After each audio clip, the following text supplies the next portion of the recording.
প্রিয় দর্শক আসসালামু আলাইকুম। আপনারা দেখতে পাচ্ছেন চট্টগ্রামের একটি বিশেষ জায়গা, সেটি হচ্ছে জিইসির ২ নম্বর গেট। আর স্বাধীনতার পরে নতুন করে চট্টগ্রাম সেজে উঠেছে নতুন আঙ্গিকে। প্রতিটা দেয়াল, তারপর এখানে পিলার সবগুলোকে নতুন করে সাজানো হয়েছে, রং তুলিতে আঁকা হয়েছে ওই সময়কার বিভিন্ন চিত্র, বিভিন্ন বাক্য। ওখানে কিছুক্ষণ আগে আপনারা কিছু পেন্টিং দেখতে পারলেন, সামনে আরও কিছু পেন্টিং আছে। আমি সামনে যে রাস্তাটা দেখাবো এখন, ওই জায়গাটা হচ্ছে পূর্বকোণ পত্রিকা অফিসের পাশের গলি। আর ওখানে বিভিন্ন পেন্টিং করা আছে দেয়ালে দেয়ালে, এগুলো আজকে আপনাদেরকে দেখাবো।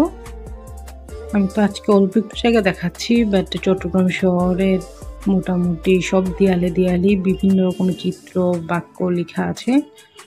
আমি এখন যে গলিটা দিয়ে যাচ্ছি সেটা হচ্ছে পূর্বকোণ পত্রিকা অফিসের পাশের গলিটা দিয়ে। এখানেও দেয়ালে দেয়ালে অনেক পেন্টিং করা আছে, ওগুলো আজকে আপনাদেরকে দেখাবো। আর অনেকটা দূর গেলেই হচ্ছে অরবিট স্কুলের দেয়ালেও বিভিন্ন রকমের পেন্টিং করা আছে, এগুলো মূলত আজকে আমি দেখাবো। এটা সামনে একটা স্কুল আছে, ওই স্কুলটাও পর্যন্ত আজকে আমি আপনাদেরকে দেখাবো। যেমন এখানেও বিভিন্ন রকম সুন্দর সুন্দর বাক্য লেখা আছে। তো বেশ কিছুদিন আগে করা, তো ওই জন্য একটু ময়লা হয়ে গিয়েছে, তাও আমি আপনাদেরকে একটু দেখাই। দেয়ালে কত সুন্দর করে চিত্র অঙ্কন করেছে। এই গলির একদম শেষ প্রান্ত পর্যন্তই অনেক সুন্দর করে পেন্টিং করা আছে।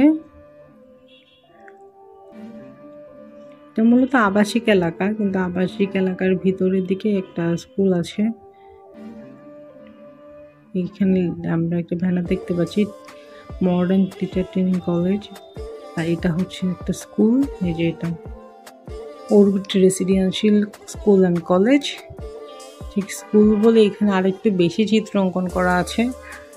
স্কুলের এখানে একজন দাঁড়িয়ে আছে, সেজন্য আমি আর গেলাম না। আর একটু ইচ্ছা ছিল ওই পাশটা ভিডিও করার, কিন্তু একটা লোক আমার দিকে তাকিয়ে আছে, কি ভিডিও করছি দেখছে, এই জন্য আমি আর ওই জায়গাটা বেশিক্ষণ থাকলাম না। ওই পাশে আরও কিছু পেন্টিং আছে, কিন্তু আর দেখাতে ইচ্ছা করেনি। মোটামুটি এই রাস্তাটা দেখানো শেষ। আজকের ভিডিও এই পর্যন্তই। ভালো থাকবেন, আর ভিডিওটা কেমন লেগেছে অবশ্যই কমেন্ট সেকশানে জানাবেন।